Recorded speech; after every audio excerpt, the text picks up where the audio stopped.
موضوع خطابت ہے اپنے ایمان کی حفاظت کرو۔ محترم سامعین کرام،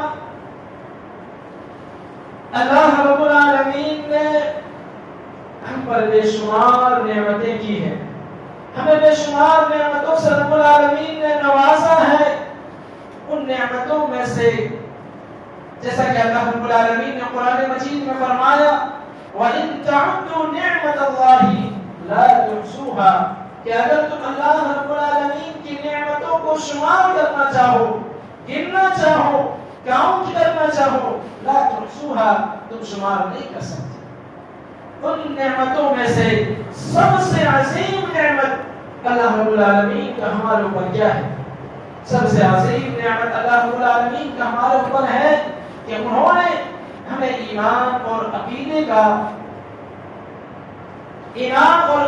کا علم دیا ہے، ایمان اور عقیدے سے نوازا ہے۔ یہ ہمارے لیے سب سے بڑی دولت ہے اور یہی سب سے بڑا خزانہ ہے، اور یہی وہ بنیاد ہے جس پر اسلام کی عمارت قائم ہے۔ اگر یہ بنیاد ٹھیک رہی تو پھر انسان دنیا و آخرت میں کامیاب ہے، اور اگر اس بنیاد میں، اس عمارت میں ذرہ برابر میں اگر کہیں خلل آ گیا تو پھر خسارہ ہی خسارہ ہے۔ محترم سامعین کرام، آئیے سب سے پہلے یہ سمجھتے ہیں کہ ایمان کسے کہتے ہیں۔ ایمان لغوی طور پر کہتے ہیں کفر کی ضد کو، کفر کے الٹے کو، بیلونگ شبد کو، اپوزٹ کو۔ ایمان کی اصطلاحی تعریف کیا ہے؟ اہل سنت والجماعت نے اس کی تعریف بیان کی ہے اقرار باللسان، زبان سے اقرار کرنا، تصدیق بالقلب، دل سے تصدیق کرنا، وعمل بالجوارح، اور اعضاء و جوارح کے ذریعے سے عمل کرنا، یزید بالطاعۃ وینقص بالمعصیہ، جو اطاعت کے کاموں سے بڑھتا ہے اور معصیات اور گناہوں کے کاموں سے گھٹ جاتا ہے۔ یہ ایمان کی تعریف ہے، اور یہی وہ پیغام ہے جس کو لے کر کے اس دنیا کے اندر تمام انبیاء کرام آئے۔ تمام انبیاء کرام اس دنیا میں آنے کے بعد انہوں نے جب اپنی دعوت کی شروعات کی، انہوں نے اپنے مشن کو آگے بڑھایا، سب سے پہلے انہوں نے توحید کی دعوت دی۔ جب نوح علیہ السلام اپنی قوم کی طرف آئے تو کہا لقد ارسلنا نوحا الى قومه فقال یا قوم اعبدوا اللہ ما لکم من الہ غیرہ۔ نوح علیہ السلام نے اپنی قوم سے کہا کہ اے میری قوم، تم صرف اللہ کی عبادت کرو، اس کے علاوہ تمہارا کوئی معبود نہیں ہے۔ ہود علیہ السلام نے اپنی قوم سے کہا تھا یا قوم اعبدوا اللہ ما لکم من الہ غیرہ۔ اسی طریقے سے صالح علیہ السلام نے، شعیب علیہ السلام نے، یہاں تک کہ حضرت یوسف علیہ السلام نے جیل کے اندر، قید خانے کے اندر اپنے ساتھیوں کو سب سے پہلے توحید کی دعوت دی۔ محترم سامعین کرام، یہ توحید ہمارے لیے سب سے بڑا خزانہ ہے، اور تمام انبیاء کرام نے سب سے پہلے اسی چیز سے شروعات کی۔ چنانچہ ہمارے پیارے رسول صلی اللہ علیہ وسلم جب یہی دعوت لے کر کے اپنی قوم کے پاس پہنچے، مشرکین مکہ کے پاس پہنچے، اور اسی توحید کو اللہ رب العالمین نے قرآن میں بالجملہ بیان میں فرمایا ہے کہ وَلَقَدْ بَعَثْنَا فِي كُلِّ أُمَّةٍ رَسُولًا أَنِ اعْبُدُوا اللَّهَ وَاجْتَنِبُوا الطَّاغُوتَ، کہ ہم نے ہر امت میں ایک رسول بھیجا۔ کیوں بھیجا؟ أَنِ اعْبُدُوا اللَّهَ وَاجْتَنِبُوا الطَّاغُوتَ، کہ لوگ اللہ کی عبادت کریں اور طاغوت کی بندگی سے بچے۔ طاغوت کسے کہتے ہیں؟ طاغوت کہتے ہیں کل ما عبد من دون اللہ، ہر وہ چیز جس کی عبادت کی جائے اللہ رب العالمین کے علاوہ، اسے طاغوت کہتے ہیں۔ چنانچہ میں بیان کر رہا تھا کہ جب پیارے رسول صلی اللہ علیہ وسلم مشرکین مکہ کے پاس اسی توحید کی دعوت کو لے کر کے پہنچے تھے تو کہنے لگے اجعل الآلہۃ الہ واحدہ، کیا اس نے اتنے سارے معبودوں کو ختم کر کے الہ واحدہ، ایک معبود بنا دیا۔ مشرکین مکہ دیگر امور کے لیے الگ الگ خدا کا تصور کرتے تھے۔ ان کے یہاں بارش کا الگ خدا ہے، ان کے یہاں روزے کے لیے الگ مالک ہے، ان کے یہاں معاملات کو ڈیل کرنے کے لیے الگ خدا انہوں نے تصور کر رکھا تھا، بنا رکھا تھا۔ جب پیارے رسول صلی اللہ علیہ وسلم ان کے پاس یہ دعوت لے کر کے پہنچے تھے تو انہوں نے کیا کہا؟ اجعل الآلہۃ الہا واحدا۔ یہ بات انہیں سمجھ میں نہیں آئی کیونکہ انہوں نے 360 معبودوں کو اپنا معبود بنا رکھا تھا۔ ان معبودان باطلہ کو انہوں نے اپنا خدا تصور کر رکھا تھا۔ انہیں یہ بات سمجھ میں نہیں آئی، پھر کہنے لگے اَإِنَّا لَتَارِكُو آلِهَتِنَا لِشَاعِرٍ مَجْنُونٍ، کہ کیا ہم اپنے اتنے سارے معبودوں کو ایک شاعر مجنون کے کہنے کی وجہ سے چھوڑ دیں؟ نعوذ باللہ۔ ذرا غور کریے، یہ کوئی مجنونیت نہیں تھی، یہ ایک حقیقت تھی۔ یہ توحید اس دنیا کی سب سے بڑی حقیقت ہے اور اسی توحید کی، اسی ایمان کی ہمیں حفاظت کرنی ہے، تبھی ہم آخرت میں کامیاب ہو سکتے ہیں۔ پیارے رسول صلی اللہ علیہ وسلم نے اور صحابہ کرام نے، دیگر انبیاء نے اپنی اپنی امتوں کی طرف سے اسی توحید کے پرچار میں، اسی توحید کی اور اسی ایمان و عقیدے کی حفاظت کے لیے انہوں نے بے شمار تکلیفیں جھیلی ہیں، بے شمار مصیبتوں کو برداشت کیا۔ رسول صلی اللہ علیہ وسلم نے فرمایا کہ مجھ پر اللہ کی راہ میں مجھے اللہ کی راہ میں جتنا ڈرایا گیا اور مجھ پر جتنی مصیبتیں آئی، اللہ رب العالمین نے کسی اور کو نہیں ڈرایا، کسی اور کو اتنی مصیبتیں اللہ رب العالمین نے نہیں نازل کی جتنا اللہ رب العالمین نے مجھ پر نازل کی۔ اللہ کے رسول فرماتے ہیں جب مکہ والوں سے بیزار ہو کر کے اللہ کے رسول نکل گئے تھے، اس وقت اللہ کے رسول فرماتے ہیں کہ میرے اور حضرت بلال کے پاس مسلسل لگاتار 30 دن کھانے کے لیے ہمارے پاس کچھ نہیں تھا۔ حضرت بلال نے اپنے بغل میں کچھ چیزیں چھپا کے لائی تھی، کچھ چیزیں انہوں نے رکھی تھی، وہی چیز ہمارے کھانے پینے کے لیے تھی، اس کے علاوہ ہمارے پاس مسلسل 30 دن کھانے کے لیے کوئی ایسی چیز نہیں تھی جسے ایک جاندار کھا کر کے زندہ رہ سکتا، جسے ایک جاندار کھا سکتا۔ محترم سامعین کرام، یہ تو پیارے نبی صلی اللہ علیہ وسلم کی زندگی کا ایک واقعہ ہے۔ اگر ہم پیارے رسول کی زندگی کو بیان کرنے لگے تو بے شمار اتنے واقعات پیارے رسول کی زندگی میں بھرے پڑے ہیں کہ اللہ کے رسول کو طرح طرح کی مصیبتیں لوگوں نے دی، طرح طرح کی آزمائشوں سے اللہ کے رسول صلی اللہ علیہ وسلم گزرے تھے۔ کس لیے گزرے تھے؟ اسی توحید کے پرچار کے لیے، ایک اللہ کی دعوت کے لیے، ایمان اور عقیدے کی حفاظت کے لیے۔ محترم سامعین کرام، آئیے میں آپ کو بتاؤں کہ اس توحید کی، اس ایمان کی حفاظت کس طرح کی جاتی ہے، اپنے ایمان اور عقیدے کی حفاظت کس طرح کی جاتی ہے۔ آج دنیا میں لوگ ذرا ذرا سے پیسوں پہ، تھوڑے سے پیسوں پہ، سامان پہ، ڈگریوں پہ، کرسیوں پہ، تختوں پہ اپنا ایمان بیچ دیتے ہیں، اپنے ضمیر کو بیچ دیتے ہیں۔ محترم سامعین کرام، آئیے میں آپ کو بتاؤں کہ ایمان کی حفاظت کس طرح سے کی جاتی ہے۔ سمیہ رضی اللہ عنہا کا واقعہ آپ نے بارہا سنا ہوگا۔ کون تھی؟ اسلام کی پہلی شہیدہ خاتون تھی۔ یہ بزرگ تھی، جب انہوں نے اسلام قبول کیا یہ کمزور تھی اور ان کے ساتھ ان کا بیٹا اور ان کا شوہر موجود تھا، عمار بن یاسر۔ جب انہوں نے اسلام قبول کیا کفار مکہ کو بھنک لگ گئی، انہیں علم ہو گیا کہ سمیہ رضی اللہ عنہا نے اپنے باپ دادا کے دین کو چھوڑ کر کے محمد کا کلمہ پڑھ لیا ہے۔ مشرکین مکہ انہیں ستانے لگے اور خصوصاً ابو جہل جیسا بدبخت انسان حضرت سمیہ رضی اللہ عنہا کو ستانے میں تل گئے۔ انہیں دھوپ میں، تپتی ہوئی دھوپ میں کھڑا کر دیتے تھے، طرح طرح کی مصیبتیں، آزمائشیں انہیں دینے لگے اور حد تو تب ہو گئی جب مشرکین مکہ نے یہ پلان بنایا کہ حضرت سمیہ رضی اللہ عنہا کو شہید کر دیا جائے، انہیں مارا جائے۔ جب حضرت سمیہ رضی اللہ عنہا نے اسلام قبول کیا تھا، وہ یہ جانتی تھی کہ اس راستے میں مجھے پھول ملنے والے نہیں ہیں، اس راستے میں مجھے آسائش و آرام ملنے والے نہیں ہیں، اس راستے میں مجھے سکون کی زندگی ملنے والی نہیں ہے، وہ یہ جانتی تھی، اس کے باوجود انہوں نے ایمان قبول کیا، انہوں نے اسلام لایا۔ جب ان پر ظلم ہوتے پیارے رسول صلی اللہ علیہ وسلم دیکھتے تو انہیں دعا دیتے کہ آل یاسر صبر کرو، اللہ رب العالمین نے تم سے جنت کا وعدہ کیا ہے۔ محترم سامعین کرام، حضرت سمیہ رضی اللہ عنہا کو کافر شرمناک طریقے سے شہید کر دیتے ہیں، لیکن قربان جائیں ہم حضرت سمیہ کے ایمان پہ کہ ان کا ایمان کس قدر مضبوط تھا۔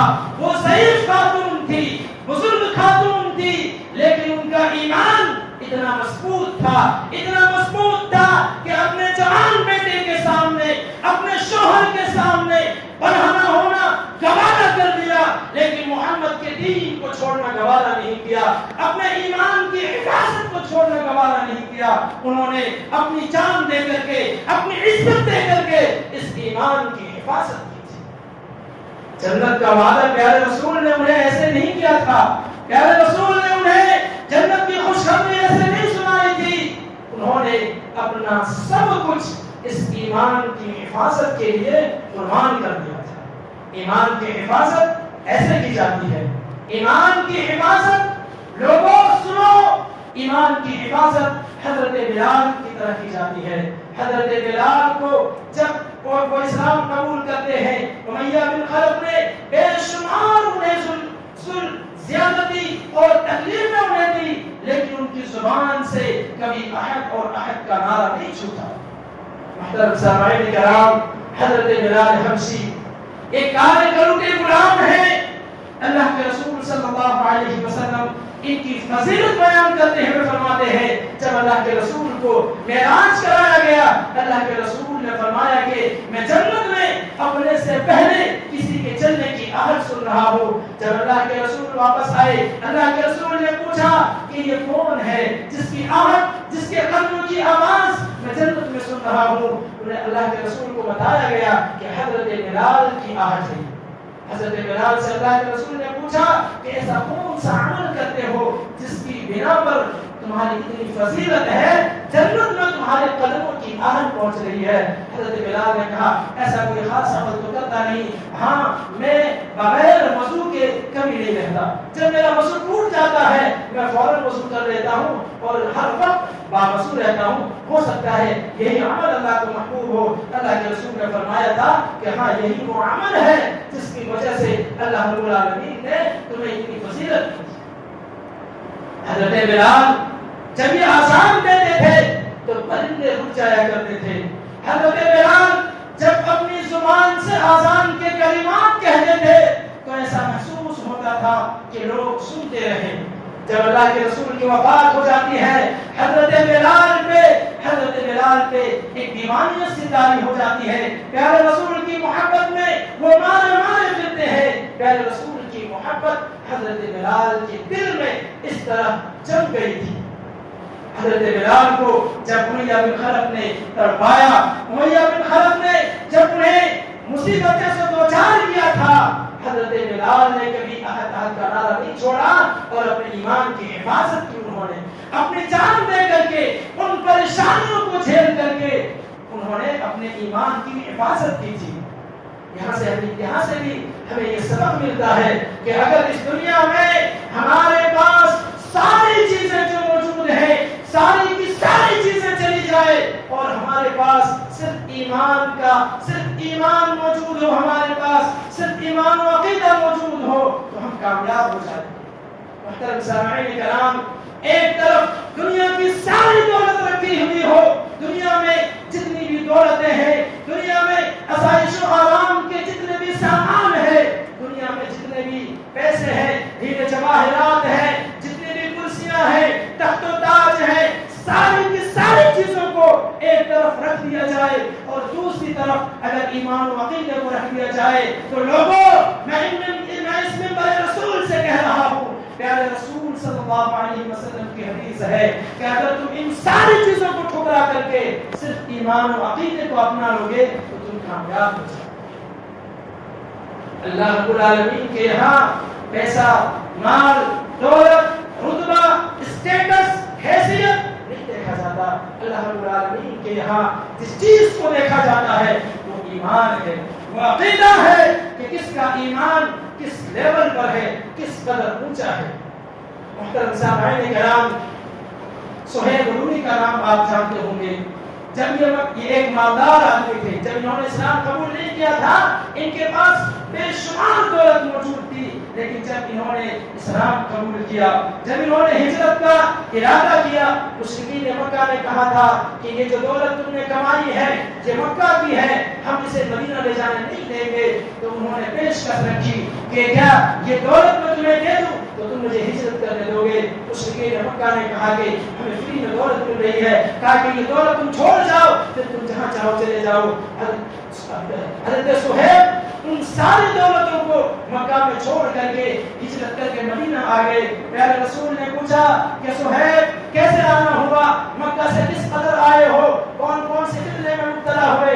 حضرت صہیب نے فرمایا کہ اللہ کے رسول میں اپنی ساری دولت کو چھوڑ کر کے مدینہ آ گیا ہوں، ہجرت کر گیا ہوں، اللہ کے لیے میں نے اپنی ساری دولت چھوڑ دی۔ اللہ کے رسول نے فرمایا کہ بہت ہی نفع کا سودا تم نے کیا ہے، اس سے زیادہ نفع کا سودا نہیں ہو سکتا۔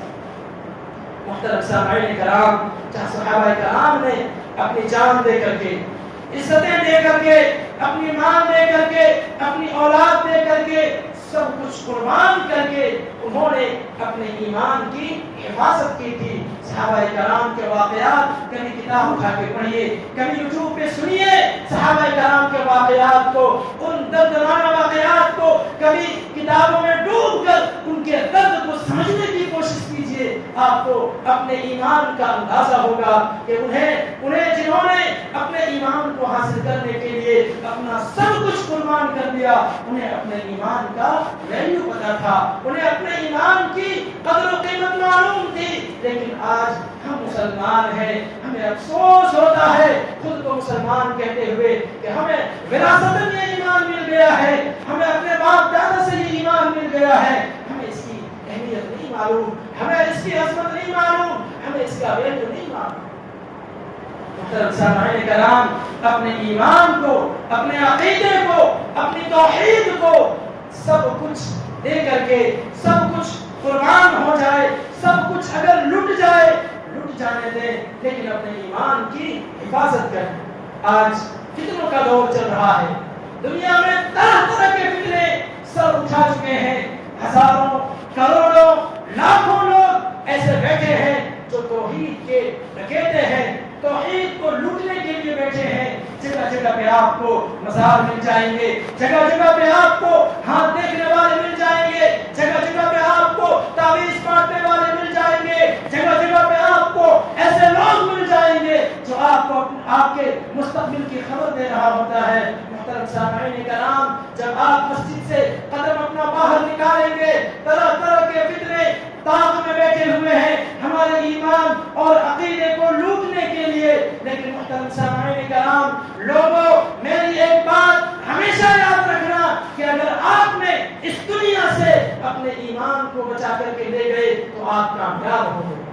اگر آپ نے اپنے ایمان کو صحیح سلامت اللہ رب العالمین کی بارگاہ میں پہنچا دیا، وہی ایمان جو پیارے رسول صلی اللہ علیہ وسلم کے زمانے میں تھا، وہی ایمان جو صحابہ کرام کا تھا، اسی طرز پہ اگر آپ نے اپنے ایمان کو رب کی دربار میں، رب کے بارگاہ میں پہنچا دیے تو آپ کامیاب ہوں۔ محترم سامعین کرام، ایک حدیث قدسی میں اللہ کے رسول صلی اللہ علیہ وسلم نے فرمایا کہ جب بندہ مجھ سے ملاقات کرے گا تو اس حدیث کا مفہوم میں آپ کو سنا رہا ہوں کہ اگر دنیا آسمان سے لے کر کے زمین تک وہ گناہ لے کر کے آئے گا اور ان تمام گناہوں میں اگر شرک نہیں ہوگا تو میں زمین بھر کر کے جتنا وہ گناہ لے کر کے آئے گا اتنی مغفرت لے کر کے میں اس سے ملوں گا۔ لیکن شرط کیا ہے کہ ان اعمال میں، ان گناہوں میں ان خطاؤں میں، ان لغزشوں میں کہیں شرک نہ پایا جائے، کہیں بدعت نہ پایا جائے، کیونکہ شرک و بدعت ایک ایسا گناہ ہے، شرک ایک ایسا گناہ ہے کہ اگر آپ نے اسے کر لیا تو اللہ رب العالمین نے دنیا میں ہی وارننگ دے دی ہے کہ ان الشرک لظلم عظیم، کہ شرک سے بڑا اس دنیا میں کوئی ظلم نہیں ہے، کوئی جرم نہیں ہے، اور اللہ رب العالمین شرک کرنے والے کو کبھی معاف نہیں فرماتا ہے۔ محترم سامعین کرام، آج ہم یہ سمجھتے ہیں کہ ہم نے بڑے بڑے گناہوں کا، بڑے بڑے شرک کا انکار کر دیا تو ہم موحد ہو گئے، ہم شرک سے پاک ہو گئے، ہم شرک سے بچ گئے۔ خطبہ مسنونہ کے بعد میں نے آپ کو ایک حدیث سنائی تھی، اللہ کے رسول صلی اللہ علیہ وسلم فرماتے ہیں حضرت ابو بکر کو خطاب کرتے ہوئے، یا ابا بکر للشرک فیکم اخفی من دبیب النمل، کہ اے ابو بکر ہوشیار رہنا، خبردار رہنا کہ شرک تمہارے اندر مکڑی کے چلنے کی آواز کے، اس کی آہٹ کے زیادہ خفی داخل ہوتا ہے۔ شرک ایسا داخل ہوتا ہے کہ جس طرح ایک چونٹی چل رہی ہے، اس کے قدم کی جو آواز ہے اس سے زیادہ ہلکے سے، اس سے زیادہ پوشیدہ طریقے سے ایک مومن کے دل میں شرک داخل ہوتا ہے اور پھر اس کی زندگی کو شرک برباد کر دیتا ہے۔ آج کتنے ایسے طریقے کے شرک پائے جاتے ہیں جن سے ہم لا علم ہیں، ہم سے شرک ہو رہا ہے۔ حضرت ابو بکر رضی اللہ عنہ نے پوچھا کہ اللہ کے رسول شرک کیا ہے؟ ہم تو یہ جانتے ہیں کہ ہم نے بڑے بڑے شرک کا انکار کر دیا۔ جب ایک خوف طاری ہو گیا تو اللہ کے رسول نے فرمایا کہ ابا بکر فوالذی نفسی بیدہ، کہ قسم ہے اس ذات کی جس کے ہاتھ میں میری جان ہے، پھر یہی جملہ فرمایا للشرک فیکم اخفی من دبیب النمل۔ تو حضرت ابو بکر نے خوف کی وجہ سے پوچھا، ان کے دل میں ڈر طاری ہو گیا، اللہ کے رسول سے پوچھا کہ ہم اس شرک سے کیسے بچ سکتے ہیں؟ تو اللہ کے رسول صلی اللہ علیہ وسلم نے وہاں ایک دعا سکھائی تھی، وہ دعا ہر ایک مومن کو، ہر ایک مسلمان کو یاد رکھنی چاہیے۔ وہ دعا کیا ہے؟ اللہ کے رسول نے فرمایا اللہم انی اعوذ بک ان اشرک بک وانا اعلم، کہ اللہم انی اعوذ بک، میں تیری پناہ میں آتا ہوں، ان اشرک بک، کہ میں تیرے ساتھ شرک کروں، وانا اعلم، اس حال میں کہ میں جان رہا ہوں، یعنی جان بوجھ کے مجھ سے شرک ہو جائے اس سے میں تیری پناہ میں آتا ہوں۔ اور آگے فرمایا واستغفرک لما لا اعلم، اور میں ایسے شرک سے بھی آپ کی پناہ چاہتا ہوں جس سے میں نہ جانے میں کر لوں، جس سے میں انجانے میں کر لوں۔ یہ دعا ہر ایک مومن کو یاد رکھنی چاہیے۔ اگر آپ کو عربی میں یاد ہو جائے تو عربی میں یاد کریے، عربی میں نہ بھی یاد ہو تو آپ اپنی زبان میں، آپ اردو میں اللہ رب العالمین سے ہمیشہ یہ دعا کریے کہ اللہم انی اعوذ بک ان اشرک بک وانا اعلم واستغفرک لما لا اعلم۔ محترم سامعین کرام، یہ شرک اتنا خطرناک گناہ ہے کہ اللہ رب العالمین نے اپنے محبوب کو تنبیہ کرتے ہوئے فرمایا وَلَقَدْ أُوحِيَ إِلَيْكَ وَإِلَى الَّذِينَ مِنْ قَبْلِكَ لَئِنْ أَشْرَكْتَ لَيَحْبَطَنَّ عَمَلُكَ وَلَتَكُونَنَّ مِنَ الْخَاسِرِينَ۔ اللہ رب العالمین نے فرمایا کہ آپ سے پہلے جتنے بھی نبی آئے ہم نے سب کی طرف یہ وحی کی، وَلَقَدْ أُوحِيَ إِلَيْكَ وَلَقَدْ أُوحِيَ إِلَى الَّذِينَ مِنْ قَبْلِكَ لَئِنْ أَشْرَكْتَ لَيَحْبَطَنَّ عَمَلُكَ۔ پہلے استشہاد یہ جملہ ہے، لَئِنْ أَشْرَكْتَ لَيَحْبَطَنَّ عَمَلُكَ۔ اللہ رب العالمین کس سے کہہ رہا ہے؟ اللہ رب العالمین اپنے محبوب سے کہہ رہا ہے، اپنے پیارے حبیب سے کہہ رہا ہے جو معصوم عن خطا ہے، جن سے گناہوں کا سرزد ہو جانا ممکن ہی نہیں ہے، جو معصوم ہے۔ اللہ رب العالمین اپنے پیارے حبیب کو تنبیہ کرتے ہوئے، ڈراتے ہوئے یہ بیان فرما رہے ہیں لئن اشرکت لیحبطن عملک ولتکونن من الخاسرین، کہ اگر آپ سے شرک ہو جائے گا لیحبطن عملک تو تمہارے سارے کے سارے اعمال ضائع و برباد ہو جائیں گے، ولتکونن من الخاسرین، اور تم خسارہ اٹھانے والوں میں سے ہو جائے گے۔ محترم سامعین کرام، اللہ رب العالمین کا اللہ کے رسول کو مخاطب کرنے کا مقصد یہ ہے کہ شرک کی ہولناکی کو سمجھانا، کہ شرک کتنا خطرناک گناہ ہے کہ اگر وہ گناہ انبیاء سے بھی ہو جائے. خصوصاً اللہ کے رسول کو مخاطب کرتے ہوئے فرمایا کہ اگر یہ گناہ آپ سے بھی ہو جائے گا تو آپ کے سارے اعمال برباد ہو جائیں گے. محترم سامعین کرام، اسی لیے اپنی زندگی کو شرک و بدعت سے پاک رکھیے، اور جب اس دنیا سے آپ جائیں تو اپنے ایمان کی سلامتی کو لے کر کے جائیں. اللہ رب العالمین نے فرمایا کہ قیامت کے دن جہاں کچھ کام نہیں آئے گا وہاں کیا کام آئے گا؟ یہی توحید، یہی ایمان کام آئے گا. اللہ رب العالمین نے فرمایا یوم لا ينفع مال ولا بنون الا من اتى الله بقلب سلیم، کہ جس دن نہ مال کام آئے گا نہ اولاد کام آئے گی. اس دن یوم لا ينفع مال ولا بنون الا من اتى الله بقلب سلیم، مگر جو صحیح سالم دل لے کر کے پہنچ جائے گا رب العالمین کے دربار میں وہ کامیاب ہو جائے گا. جو صحیح سلامت دل لے کر کے آئے گا. مفسرین نے اس کی تفسیر کی ہے کہ یہ قلب سلیم سے مراد ایک مومن کا دل ہے. ایک قلب مومن ہے، اور قلب مومن وہ ہوتا ہے جس کے دل میں عبادات میں سب سے اونچے لیول پر توحید ہو، سب سے اوپر توحید ہو، کیونکہ یہی بنیاد ہے. اگر یہ آپ کا خراب ہے، اگر آپ کا ایمان کمزور ہے، اگر آپ کا عقیدہ کمزور ہے، اگر آپ کے ایمان میں درستی نہیں ہے، آپ یہ بات لکھ کر لے لیجئے، دنیا کی کسی بھی کتاب میں پڑھ لیجئے، کسی بھی عالم و مفتی سے پوچھ لیجئے، آپ 5 وقت کی نمازیں پڑھتے رہیں، آپ سجدہ کر کر کے مسجد کی چٹائیاں خراب کر دیں، اپنے پیشانی پہ داغ لے لیں، آپ مسجد میں 24 گھنٹے عبادت کریں، لیکن اگر آپ کا ایمان مضبوط نہیں ہے، آپ کا عقیدہ درست نہیں ہے، تو سارے کے سارے اعمال بے بنیاد ہیں، بیکار ہیں. اسی لیے میرے بھائیوں، سب سے پہلے اپنے ایمان کی حفاظت کریے، سب سے پہلے اپنے عقیدے کی حفاظت کریے، اور اس ایمان کی حفاظت میں، اس عقیدے کی حفاظت میں اگر سب کچھ قربان ہو جائے تو ہو جانے دیں. اگر سامان اور مال قربان ہو جاتا ہے، چلے جاتے ہیں، تو دوبارہ آپ کما لیں گے. اگر آپ کی اولاد ختم ہو جاتی ہے، آپ اللہ العالمین آپ کو دوبارہ اولاد دے دے گا. لیکن اگر آپ نے ایمان کھو دیا، اگر آپ نے اپنے توحید سے ہاتھ دھو لیا، تو پھر یہ ایک ایسی چیز ہے کہ دوبارہ توفیق نہیں ملتی. کتنے ایسے تاریخ میں بڑے بڑے فقیر، بڑے بڑے ائمہ موجود ہیں جنہوں نے اللہ رب العالمین کے اسماء و صفات میں بیجا تعویل کر کے، اسماء و صفات میں پڑھ کر کے، تقدیر کی بات میں پڑھ کر کے، قسمت کے بات میں پڑھ کے اپنے ایمان کو خراب کر لیا. اسلام کے خاطر ان کی خدمتیں ہیں، بڑی بڑی کتابیں لکھی ہیں، لیکن اسماء و صفات میں پڑھ کر کے، بیجا سوالات کر کر کے، جن میں نہیں پڑھنا چاہیے. اللہ رب العالمین نے بغیر تعویل کے جن کو ماننے کے لیے کہا ہے، ان نے بیجا تعویل کر کے انہوں نے اپنے ایمان کو خراب کر دیا. اسی لیے میرے بھائیوں، اس دنیا میں ہمارے پاس سب سے بڑا اگر کوئی خزانہ ہے، سب سے بڑی اگر کوئی پونجی ہے، تو وہ ہمارا ایمان ہے، وہ ہمارا عقیدہ ہے. اس کی حفاظت کریں. آخر میں رب العالمین سے دعا کروں کہ رب کریم تو ہم تمام مسلمانوں کو جب تک اس دنیا کے اندر زندہ رکھ، ہمیں ایمان اور اسلام کی حالت میں زندہ رکھ، اور جب ہمارا خاتمہ ہو تو کلمہ توحید لا الہ الا اللہ محمد رسول اللہ کے ساتھ ہمارا خاتمہ ہو. آمین. تقبل یا رب العالمین.